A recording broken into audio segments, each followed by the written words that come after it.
अगली मौत किसकी। संजीव अपने दोस्तों राघव और प्रतीक के साथ बियर बार में बैठकर बियर पी रहा था। संजीव आज बहुत खुश लग रहा था। अरे यार, आज की पार्टी में तो मजा आ गया। तुम दोनों दोस्तों के साथ तो मेरी जिंदगी इतनी अच्छी है कि क्या बताओ कितनी अच्छी है। अरे भाई, अब दोस्ती की है तो जीना मरना सब साथ में। हाँ अरे अरे यार सुनो, जल्दी से एक बियर और ऑर्डर करते हैं ना, एक आखिरी, और उसके बाद ये जश्न यहीं खत्म हो जाएगा। अरे हाँ हाँ, क्यों नहीं। वेटर, जल्दी से 2 बियर की बोतल लेकर आओ। आज मेरे दोस्तों को जश्न मनाना है, क्यों? इतने में वहां पर एक बहुत सुंदर लड़की छोटे छोटे कपड़े पहनकर हाथ में बियर की बोतल लेकर उसके पास आती है। ये लीजिए, आपने बियर ऑर्डर की थी ना, मैं लेकर आ गई। क्या बात है यार, इस बार की वेटर तो बड़ी सुंदर है। अब बियर लेकर आई हो तो अपने हाथों से ही पिला दो ना। हाँ हाँ, क्यों नहीं, जैसा आप बोलोगे मैं वैसा ही करूँगी। क्या बात है यार, अब तो लगता है रोज यहीं आना पड़ेगा। उसके बाद वो लड़की उन तीनों को बियर सर्व कर देती है। पार्टी करने के बाद वो तीनों अपने अपने घर जाते हैं। प्रतीक, संजीव और राघव को उनके घर छोड़कर जैसे ही अकेला अपनी कार में आकर बैठता है तो अचानक उसे एहसास होता है जैसे उसकी कार की पीछे वाली सीट पर कोई बैठा हुआ है। वो तुरंत पीछे मुड़कर देखता है। तुम यहाँ क्या कर रही हो? और तुम मेरी कार में कब आई? अरे तुम तो बार में वेटर थी ना। बस ऐसे ही मेरा दिल कर रहा था आपके साथ आपके घर चलने का, इसलिए मैं आपके साथ चली आई। अरे लेकिन तुम मेरी कार में आई कब? अभी कुछ देर पहले तो यहाँ पर मेरे दोस्त बैठे हुए थे। प्रतीक के इतना बोलते ही उस लड़के का चेहरा खतरनाक तरीके से बदल जाता है। उसकी आंखें पत्थर की तरह सफेद और पूरे शरीर पर नीली नीली नसें उभर आती है। गाड़ी चलाओ, पूरी स्पीड में चलाओ, और अगर तुमने गाड़ी रोकने की कोशिश भी की तो मुझसे बुरा कोई नहीं होगा। डर की वजह से प्रतीक के पसीने छूटने लगते हैं। उसका शरीर बुरी तरह से कांप रहा था।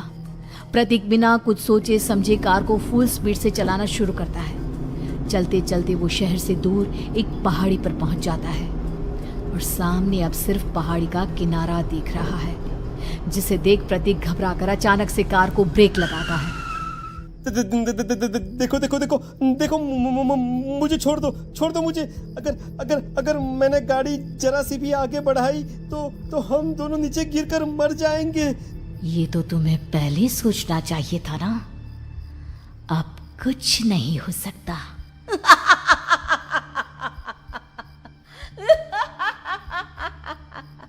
छोड़ दो मुझे।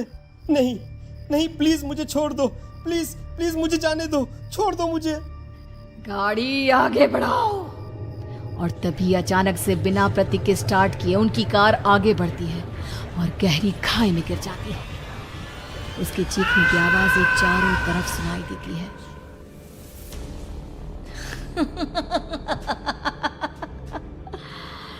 तुझे मारकर मेरे कलेजे में जल रही आग को थोड़ी शांति तो मिल गई, लेकिन अभी ये कहानी खत्म नहीं हुई। और फिर अगले दिन राघव और संजीव को पता चलता है कि प्रतीक की पहाड़ी से नीचे गिरकर मौत हो गई। अरे कल रात की तो बात है यार, हम सब बैठकर पार्टी कर रहे थे, लेकिन मेरी एक बात समझ में नहीं आ रही।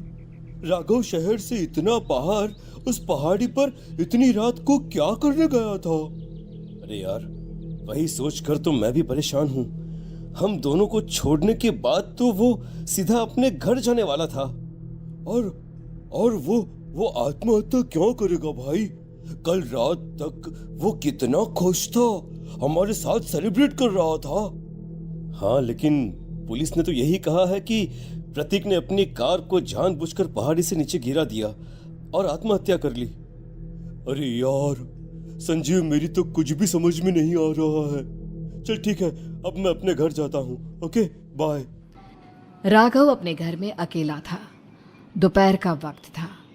तभी दरवाजे की घंटी बजी। कौन है? अरे 1 मिनट रुको, अभी आता हूँ। राघव ने जैसे ही दरवाजा खोला उसने देखा कि सामने एक बहुत खूबसूरत लड़की खड़ी हुई है। कौन है आप और यहाँ किससे मिलने आई है? देखिए ना, बाहर बारिश शुरू हो गई थी, मेरी गाड़ी खराब हो गई है। आपका घर नजर आया तो सोचा कुछ हेल्प ले लेती हूँ। क्यों नहीं, आइए ना, आइए आइए। मेरे कपड़े पूरे भीग चुके हैं, क्या आपके पास टॉवल मिलेगा प्लीज? राघव अपने बाथरूम से एक टॉवल लाकर उस लड़की को देता है। थैंक यू सो मच, अब मैं चलती हूँ। अरे इतनी क्या जल्दी है? आप चाहे तो बारिश रुकने तक यहाँ पर रुक सकती हैं। हाँ। लड़की ने पलटकर राघव की तरफ देखा। नहीं, मुझे जाना होगा, मेरा काम बाकी है।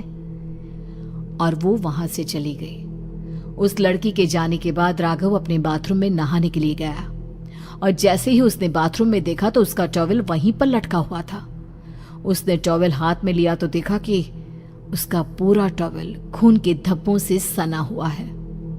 अरे अरे ये क्या? ये टॉवल तो मैंने उस लड़की को दे दिया था।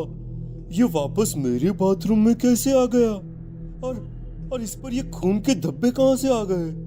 राघव ने आईने में देखा तो उसकी गर्दन पर एक बड़ा सा चाकू का कट लगा हुआ था जिससे खून बह रहा था, जिसे देख राघव के होश उड़ गए। हाँ, अरे ये क्या? मेरी गर्दन इतनी ज्यादा कटी हुई है और मुझे दर्द भी नहीं हो रहा है। ये क्या हो रहा है मेरे साथ? राघव घबराकर बाथरूम से बाहर आया और अपना मोबाइल उठाकर उसने संजीव को फोन लगाया। संजीव जल्दी से मेरे पास आ जाओ। मुझे लगता है कुछ बहुत बड़ी गड़बड़ है, जल्दी आ जाओ। उधर से आवाज आई, लेकिन वो आवाज संजीव की नहीं बल्कि एक लड़की की थी। कुछ अजीब नहीं हुआ है, बस तुम्हारी मौत तुमसे मिलने आई थी और तुम्हें मारकर चली गई। अब तुम इस दुनिया का हिस्सा नहीं हो राघव, इसलिए तुम्हें अपनी गर्दन के कटने का दर्द भी महसूस नहीं हो रहा। नहीं, ऐसा नहीं हो सकता, ऐसा नहीं हो सकता। कौन हो तुम? तुम्हारी मौत। अब संजीव के पास खबर पहुंचती है कि राघव ने अपने ही घर में चाकू से गर्दन काटकर आत्महत्या कर ली। ये सुनने के बाद संजीव के होश उड़ गए। वो पसीने से तरबतर हो गया और एक अनजाना डर अब उसके दिल को सताने लगा। संजीव के साथ ही उसका एक छोटा भाई राजीव भी रहा करता था। अपने भाई को इस तरह परेशान देखकर राजीव उसके पास आया। अरे भैया, क्या हुआ भैया?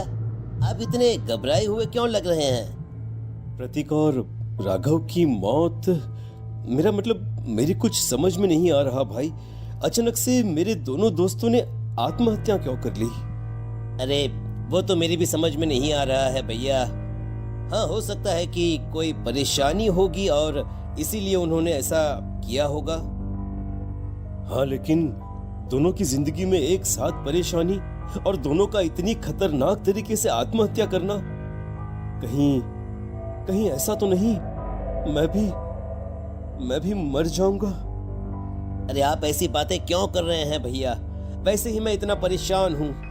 जब से अंजलि ने मेरा साथ छोड़ा है तब से सब कुछ बहुत अजीब सा हो गया है। रोज रात को डरावने सपने आते हैं। ऐसा लगता है जैसे अंजलि बार बार मेरे सपनों में आकर मुझे डराने की कोशिश करती है। अंजलि का नाम सुनते ही संजीव की आंखें फट गई और उसके गले में आवाज अटक गई। उसके चेहरे पर घबराहट साफ नजर आ रही थी। कौन थी वो लड़की जिसने प्रतीक और राघव को आत्महत्या की आड़ में मौत के घाट उतार दिया? और कौन थी अंजलि जो बार बार राजीव के सपनों में आकर उसे डरा रही थी? अंजलि का नाम सुनकर संजीव इतना घबरा क्यों गया?